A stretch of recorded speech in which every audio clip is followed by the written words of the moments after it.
Marquess Collide, a noble lady, has been operating a clandestine slave auction involving teenage girls. Unbeknownst to her, two of her slaves, Dina and Tart, harbor a hidden identity as professional assassins. In a stunning turn of events, Dina skillfully wields her firearm, targeting the snobbish wealthy men while Tart defeats the guards. On the other hand, their leader Lug and his companion Maha reveal that Marquess has been found guilty of human trafficking.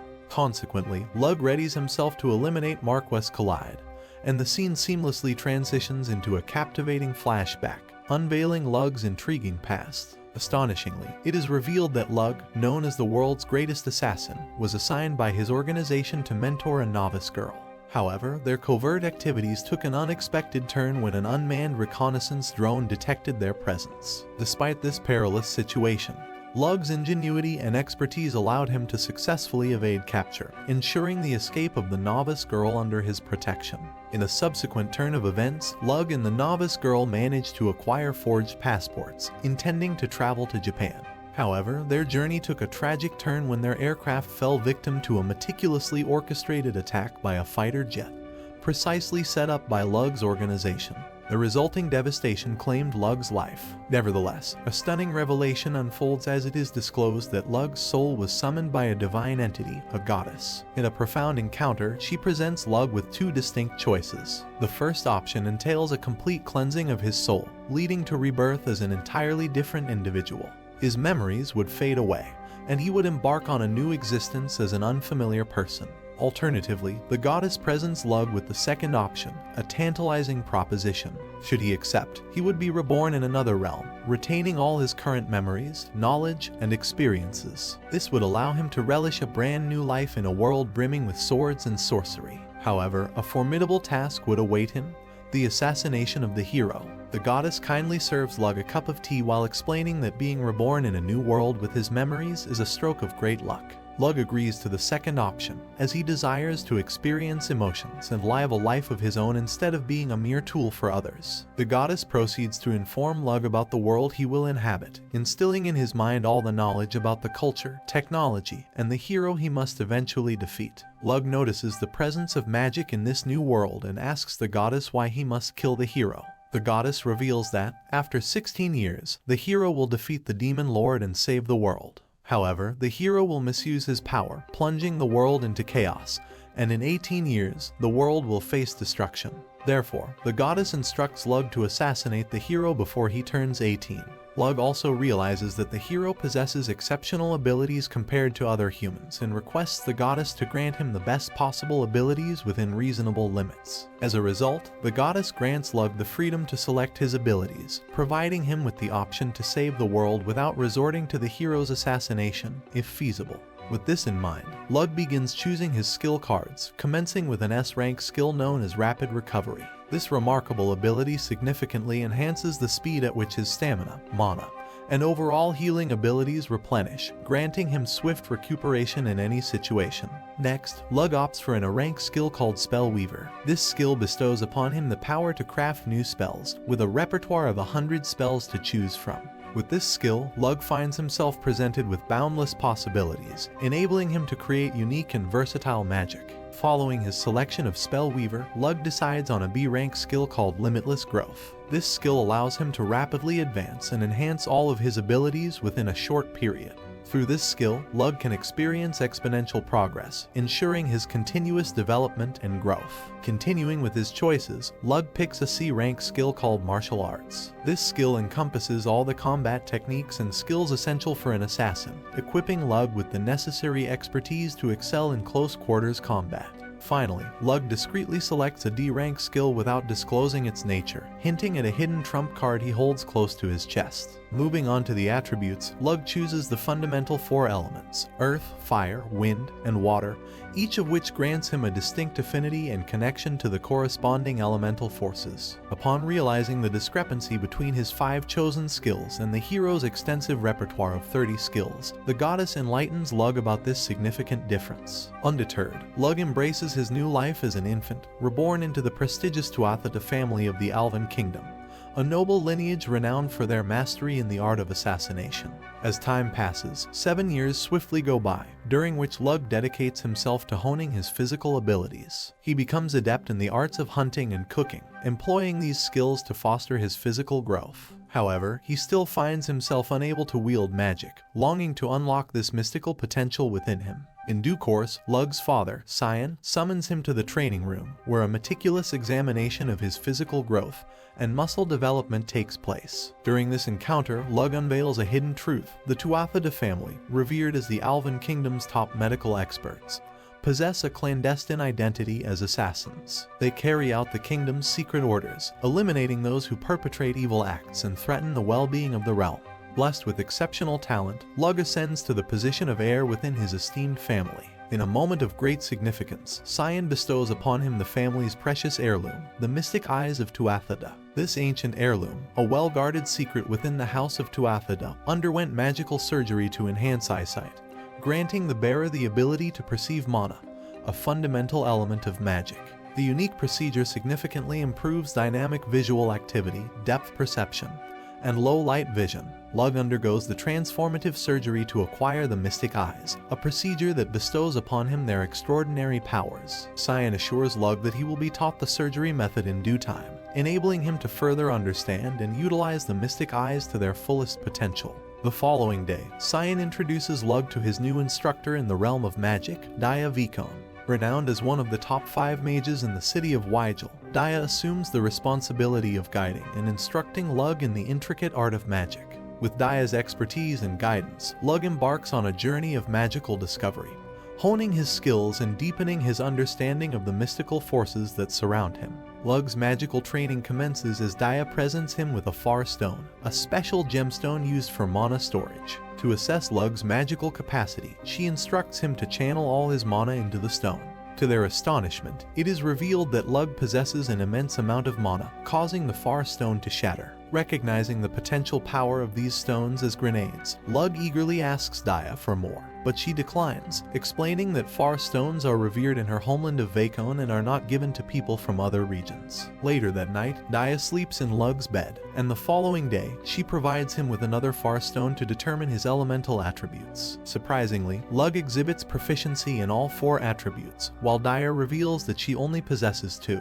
She then proceeds to teach him how to cast spells by harnessing and converting the attributes of his mana. As Lug practices, he notices unfamiliar letters forming in his mind, and Daya explains that it is a divine revelation from God, signifying that he has mastered a new spell. Despite initial struggles, Lug finds solace and guidance in Daya as she assists him in understanding the intricacies of performing magical incantations. With her patient instruction, Lug gradually grasps the necessary techniques and successfully learns to wield magic. However, he remains determined to push his limits and further enhance his abilities. The following day, with Daya's support, Lug achieves a significant breakthrough by creating gold through a newly mastered spell. As weeks pass, Lug's knowledge expands, and he becomes proficient in crafting lethal weapons such as a sniper rifle and a tank, granting him unprecedented power. Amidst their trading, a deep emotional bond forms between Laugh and Daya, their connection strengthening with each passing day.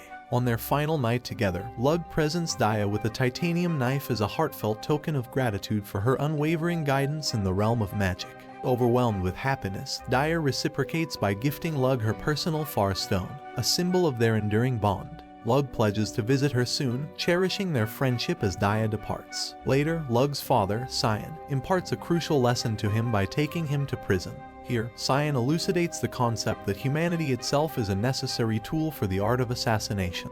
To solidify this understanding, Cyan guides Lug in performing his first ever kill, targeting a woman named Margaret. Cyan reveals the gravity of Margaret's crimes, which include armed robbery, murder, and arson. Despite her pleas for mercy, Lug carries out the execution swiftly and without hesitation. Using his ability to see mana, 10-year-old Lug searches for someone with magical powers but fails to find anyone suitable. Aware that he must eliminate the hero within the next 8 years, Lug understands the need to find a skilled assistant who possesses mana. However, most individuals with mana belong to noble families or their branches. The following morning, while out hunting, Lug comes across a destitute girl surrounded by a pack of wild wolves. Seizing the opportunity to improve his combat skills, he successfully defeats all the wolves, rescuing the girl named Tart. Grateful for his intervention, Tart reveals that her family is impoverished and struggling to provide enough food. In the winter, when resources are scarce, a traveler informed her that the region of Tuatha beyond the mountain is prosperous. Driven by the desire to alleviate hunger and seek a better life, Tart journeyed here but became lost along the way. Later, Lug prepares a warm bowl of porridge for Tart, providing her with nourishment and comfort. In their conversation, Tart shares that she had a dream in which God foretold a fateful encounter awaiting her. Lug notices Tart possesses mana and assumes that the goddess probably sent her his way. Using his excellent skills of communication, Lug gains Tart's trust and convinces her that he's the only one who can give her life a purpose. Despite telling her that he has killed people, Tart agrees to become his assistant and Lug takes her in. 2 years later, Lug turns 12 and Tart turns out to be a beautiful girl. She has now become his servant and Lug orders her to visit the training room later. There, he physically examines her and reveals his father imposed 2 conditions on him for training her. First, he would instruct her, and second, if she ever betrays them, he'd personally execute her. However, Lug notices that in just 2 years, Tart has acquired a body worthy of an assassin and refinement appropriate for an aristocrat's servant. Despite her ability to improve drastically, Lug notices that she's only good at using a spear and can't use a knife. Consequently, he creates a special spear for her which can be concealed by folding it up. Lug becomes impressed by her exceptional spear skills and praises her. The next day, he finds her sleeping next to him in his bed and realizes that she has become infatuated with him. As Lug's reputation spreads among the locals, he starts receiving gifts from various shopkeepers, showing their appreciation for him. Lug takes this opportunity to convey to Tart the importance of not just physical strength, but also kindness in winning the hearts of the people. Touched by his compassion, Tart pledges her lifelong service to him. Additionally, it is revealed that Lug has learned how to create far stones by studying the one given to him by Daya. He has been collecting and storing them by infusing them with mana. The stones grow in size as he uses more mana, and he plans to utilize them as weapons in the future. Tart informs Lug that Cyan has summoned him to the training room. Lug meets his father there, and Cyan inquires about Tart's progress. Lug assures him that she has made significant strides, even surpassing the level of skill possessed by the branch families. Moreover, Lug dismisses any suspicions Cyan may have had about Tart being a potential spy sent by their enemies, affirming her innocence. Cyan informs Lug that his next training will be a special test, and if he completes it along with one more training exercise, he will be fully recognized as a member of the family and allowed to take on assassination jobs. The special test turns out to be a fight between Cain and Lug. Despite Lug's natural talent, Cyan proves to be a formidable opponent and gains the upper hand. However, due to Lug's past life experiences, he can use his skills effectively and defeat Afterwards, Lug joins Cyan in carrying out assassinations for their targets. However, one day, Cyan presents Lug with a final trial. He instructs Lug to disguise himself as a merchant, as nobles are more likely to trust a merchant who can provide them with desired goods. Cyan reveals that Lug will train to become a merchant under the name of Ilig Balor, the son of the head of Balor Trading Company. Lug will have to adopt this alias and train until he reaches the age of 14. Cyan organizes a grand celebration to honor Lug's achievements and officially declares him as the heir of the House of Tuatha. However, Rana, a member of the branch family, interrupts the festivities and claims that he deserves to be the next heir due to his superior strength. To settle the matter, Cyan orders Rana to fight Lug. Despite Rana's confidence, Lug effortlessly defeats him in the duel. Rather than harboring resentment, Lug admires Rana's swordsmanship skills and acknowledges his talent. As a gesture of goodwill, Lug presents Rana with a sword, symbolizing their reconciliation. They reconcile their differences and Rana wishes Lug the best of luck for his upcoming trial. The following day, Lug sets off to Miltu, and Tart accompanies him on his journey. Tart and Lug change their appearance to begin their lives. Meanwhile, in the merchant town of Milton, Maha, a young tourist girl, and her friends continue to work hard. They are quite poor and live in a temporary shelter near the road. Unfortunately, one day, all of them are abducted by a group of bandits and are taken far away from the city. Later on, they are forced to live in an orphanage directed by Torin. Noin, one of the girls, tries to rebel, but she is punched by Lloyd Torin's henchmen. Afterward, they are forced to work for Torin, and one day, Viscount Hermel visits the orphanage. Shockingly, it is revealed that the orphanage is a prostitution ring.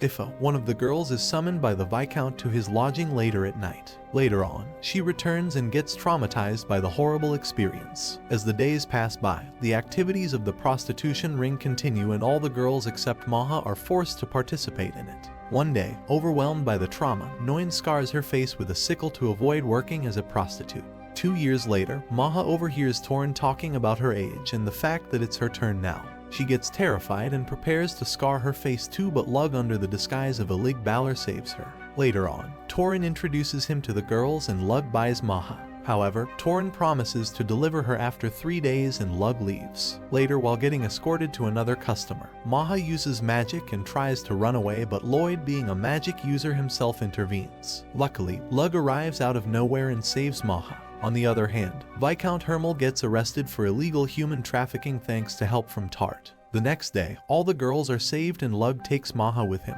As a token of appreciation for treating Baruid, Balor's legitimate son, he becomes indebted to Lug. Furthermore, he manages to create documents and add Maha as Ilig's younger sister and the newest family member of the Balor family. Later on, Balor offers Lug to take care of a new liquor shop, however, he refuses. Instead, Lug decides to open a new cosmetics shop to generate money and to stock merchandise targeted at nobles. In short, he plans to use the store for his assassinations. During the night, Lug realizes he's now 13 years old, which means he only has 5 years to assassinate the hero. He decides to become much stronger while Maha and Tart promise to assist him.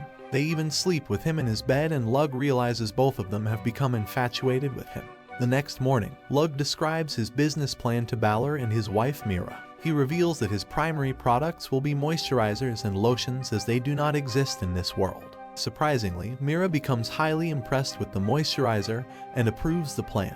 Balor, on the other hand, also agrees and instructs Mira to spread the word to her friends. However, Lug reveals that currently he can only make 200 bottles a week. Furthermore, he claims that other companies will begin to copy them as soon as the selling starts. That's why he has decided to set up the mass production plant back at Tuathada. He also discloses that the moisturizer contains a secret Tuathada medicine. 6 months later, it is revealed that Lug's shop, Orna, has generated massive profit and is always flooded with customers. Maha's friends work at Orna and the store has been growing quickly, partially because of them. Surprisingly, he has also received many invitations from the nobles and princesses from neighboring kingdoms. However, spies from competitive companies are sent to the production plant daily but have failed to retrieve anything. Later at night, a spy prepares to kill Lug, but Tart and Maha capture him. Afterwards, they subject him to extreme torture but are unable to retrieve any information, so they kill him. The next day, Lug leaves Milieu for the time being to visit Daya, while Tart and Maha decide to enjoy their day. Daya teaches him new magic spells and Lug tells her he has decided to sell sweets at his shop soon. After enjoying his whole day with Daya, he departs and promises to visit her soon. It is uncovered that Lug has been strategically deploying Tart into battles to acquire valuable combat experience, while Maha has been honing her skills in handling information and finances. Lug, under the guise of his false identity Ilig Balor, has successfully established his cosmetic brand Orna, which has achieved remarkable success. Through this venture, he has cultivated numerous connections and established a vast network of information. Realizing the potential of his business, Lug entrusts Maha with the responsibility of overseeing Orna's operations, assuring her of the business's safety. Maha, in turn, expresses her desire to expand Orna's reach beyond the confines of Miltiu. However, Lug discloses a tragic past, revealing that Maha was once the sole heir to a renowned trading company. However, a treacherous right-hand man betrayed them, resulting in the murder of Maha's parents and the usurpation of the company. Forced to flee for her life, Maha sought refuge in Milton. The shop she proposes to purchase was once a part of her family's company, and she aims to reclaim her father's legacy. Lug grants her the freedom to pursue her ambitions, placing his trust in her capabilities. The following morning, Lug resumes his original appearance and begins his journey back to Tuathada alongside Tart. Along the way, they encounter a group of wild wolves, but Tart skillfully uses her exceptional spear skills to defeat them. Meanwhile, Lug observes an increase in monster activity near human settlements, a sign that the hero's arrival is imminent. Finally reaching home, Lug is warmly welcomed by his mother Esri. He then proceeds to meet his father, who commends his performance in the final trial. However, science suggests that Lug consider pursuing a career as a merchant. Lug, however, firmly rejects this proposition. He expresses his desire to bring happiness to his kingdom and continue living as an assassin. Additionally, he confesses his love for Daya and explains that he needs noble status in order to marry her. Becoming a merchant would jeopardize his eligibility to marry a noble. Cyan, understanding his son's determination, accepts his decision and assigns him his first official mission as an assassin. Lug's mission involves assassinating Count Asbavenkor, a noble who engages in the illicit trade of selling military secrets to neighboring kingdoms in exchange for drugs. These drugs, known as Visine, are then distributed throughout the kingdom. However, before taking action, Lug decides to verify Asba's guilt. He contacts Maha and requests assistance from Orna's connections to uncover the truth. The following day, Esri presents Lug with several pictures of young noble ladies, suggesting that he consider marrying one of them. However, Lug rejects the idea. Later, accompanied by Tart, he travels to Paisar, a prominent merchant town second only to Miltiu. While there, they come across a young child selling gooseberry jam in a deserted alley. Sensing something amiss, Lug and Tart confront a group of criminals involved in the sale of Vesine. Realizing the danger of the drug, Lug returns to the young girl who leads them to her mother. Lug is shocked by the devastating side effects suffered by the drug-addicted woman. Employing a medical technique, he manages to extract and eliminate all traces of the drug from her body. Back at Tuathada, Maha delivers a message to Lug, unveiling that Count Asbavenkor is the mastermind behind the production and distribution of Vesine. Vesine is derived from a perennial plant called Vise and provides temporary pleasure.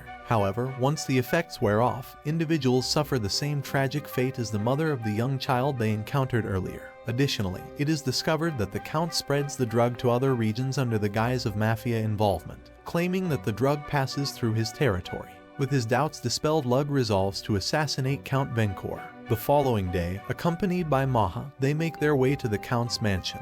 Maha proposes that she and Tart assume the roles of Lug's mistresses. Meanwhile, Lug and Maha disguise themselves as sellers from the Orna shop. Upon their arrival, they are greeted by the Countesses Venkor, who express great delight with the products from Orna. Suddenly, Count Venkor himself appears and expresses his gratitude to Lug for satisfying his wife's desires. During the night, Lug employs his mystic eyes to locate Count Venkor, who possesses mana. With a sniper rifle in hand, he successfully carries out the assassination.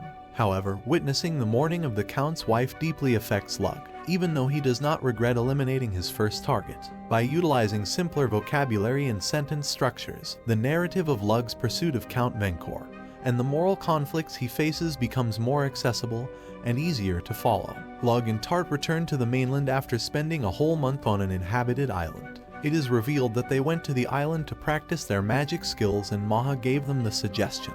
Maha then informs Lug that she has both good news and bad news. The good news is she found the divine treasure Lug asked her about. This divine treasure is a tool that possesses unbelievable abilities that can't be made by human hands. These treasures have existed since ancient times and can't be destroyed as they're highly valuable items. Maha reveals that the treasure she found is the magic spear called Gibalg.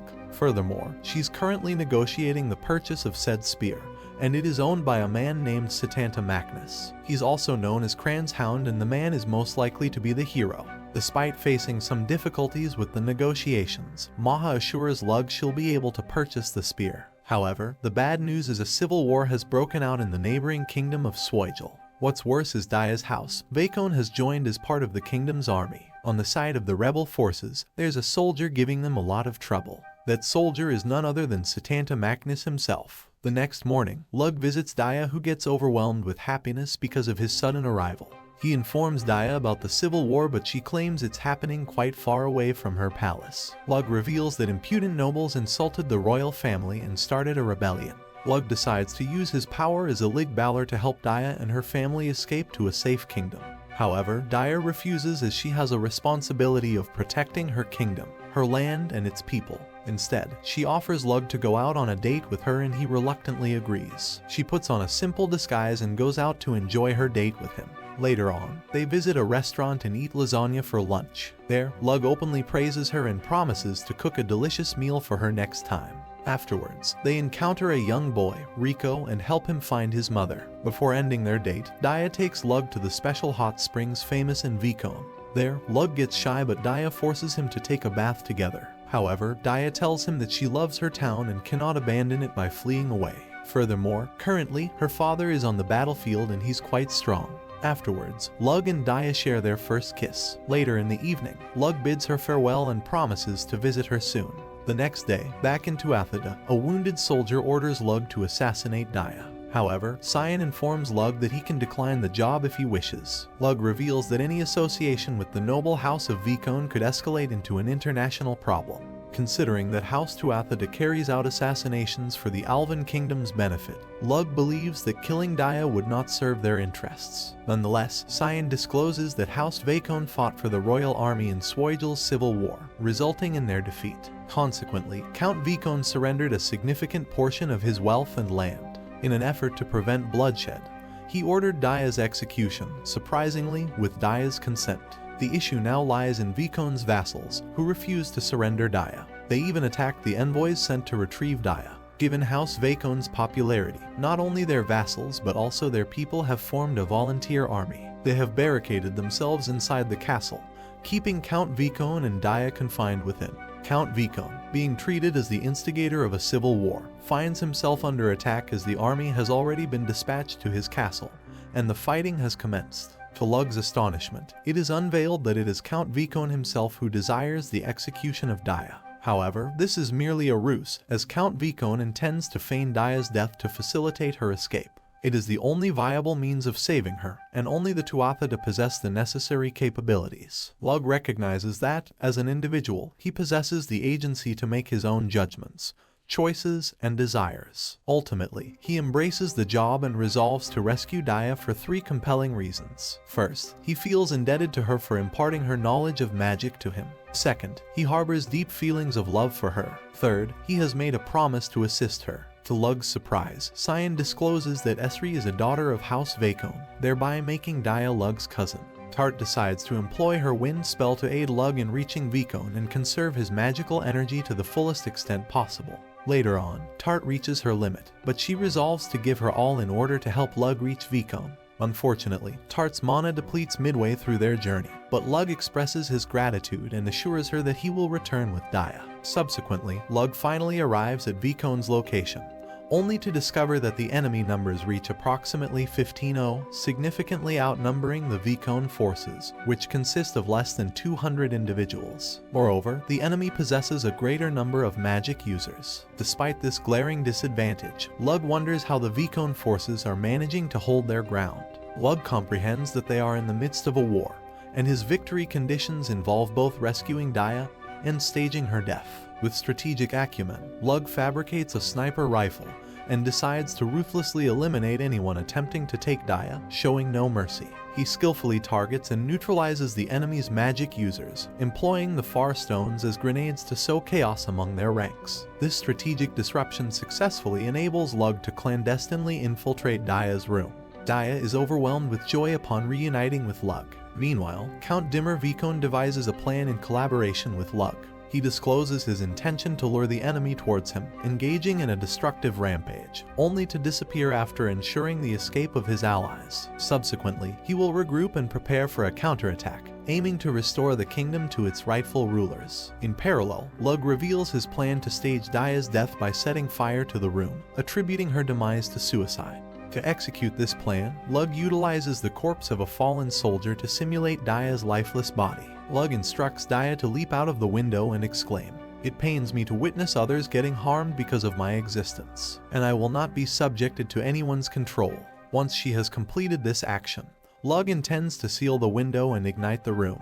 As Daya prepares for her role, Lug senses an imminent threat closing in on them. Suddenly, they are assaulted by Setanta Magnus, who employs Guy Bolg, disrupting and destroying their carefully constructed plan. In response to Setanta's activation of the S-rank skill Berserk, Lug summons a tank and fires at him, sending him flying momentarily. However, Setanta's increased physical and magical abilities make it clear to Lug that he is currently outmatched. Count Vicone advises Lug to flee with Daya, revealing that Setanta was the one responsible for ending the civil war. Nonetheless, Setanta challenges Lug to a duel, offering to withdraw his forces entirely if he loses. Additionally, he asserts that he would never permit his forces to target Vicone again. Realizing that he cannot escape Satanta's pursuit, Lug accepts the challenge. Despite the slim chances of victory, Lug decides to rely on his assassination techniques to confront Satanta. Accompanied by Count Vicone, Lug takes to the battlefield and quickly realizes the overwhelming strength possessed by Satanta. To everyone's astonishment, Satanta reveals that if Lug were to perish,